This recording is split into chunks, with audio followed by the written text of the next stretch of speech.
Okay, so this is the third part of Chapter 5, and we're working with the lasso tool for the first time. The lasso tool, there's three different lasso tools, and for this one we're just going to use the regular lasso tool. So you're going to open PS 0503, and okay. Alright, so we've got a snowboarder here. And we're going to cut out the snowboarder.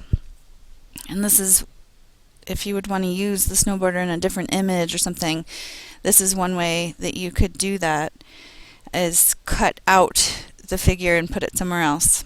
And this is what you would use if like the background is not white or transparent like on the last project that we worked on.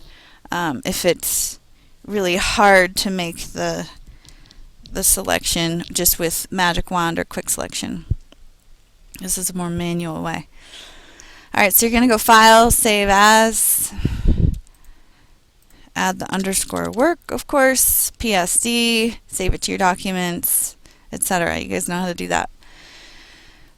So the lasso tool is just looks like a lasso. There's polygonal lasso, and then there's magnetic lasso. Eventually we'll go through all of those, but the regular lasso is what we're going to be using here.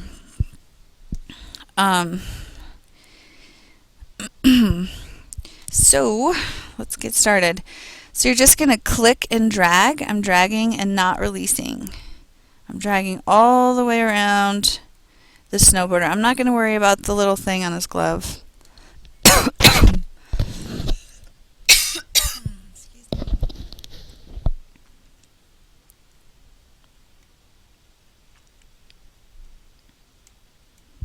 Okay, and then I'm going to release when I get close. And then I have what's called the marching ants, which means that I've got a selection. You have to come back close to where you started and release, and then it automatically sort of snaps closed, and you've got your selection. Alright, so now comes the fun part. So you've got kind of a rough cut of this figure. And now you're going to practice. I'm going to zoom in a little bit. You're going to practice refining your edge. And so we're going to use Alt. So you're clicking and holding Alt, and you get the minus sign on your cursor. And then you're going to come around and get in nice and close. It could be a little bit off. And then go back around and loop around until you get to the beginning. Release your Alt, release your mouse, and it will cut off part of that. So I'm holding down Alt the whole time. I'm holding down my mouse the whole time until I get around to where I started, and then I release and it cuts out that part. So again, Alt. So that's my starting point. That's not very good.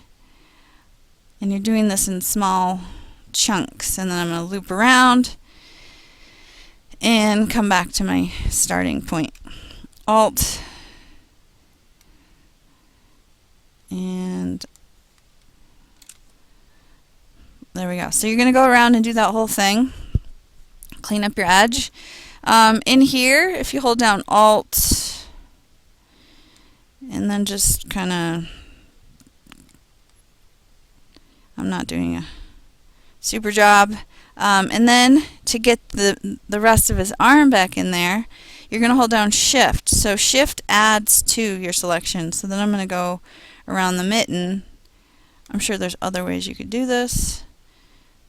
Whatever makes sense to you.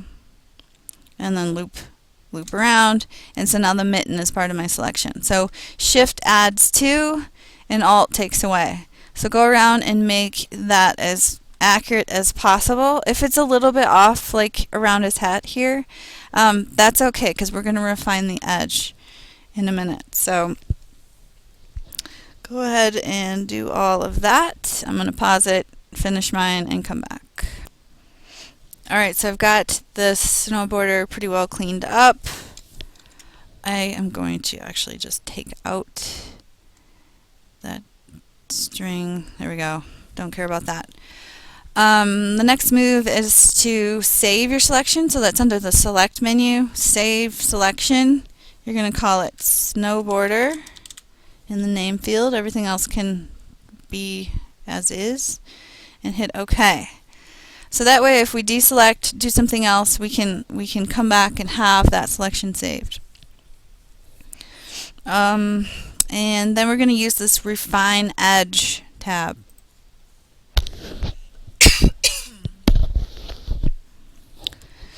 And we're going to feather the edge. The feather,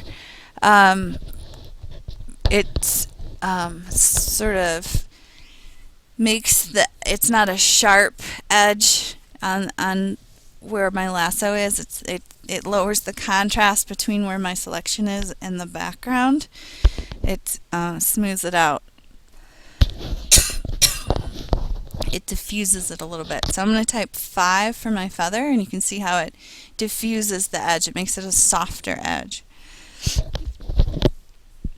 And then output 2, you're going to select Layer Mask and hit OK. So now we have this mask over here. And we're going to go over masks quite a bit later because they're really important.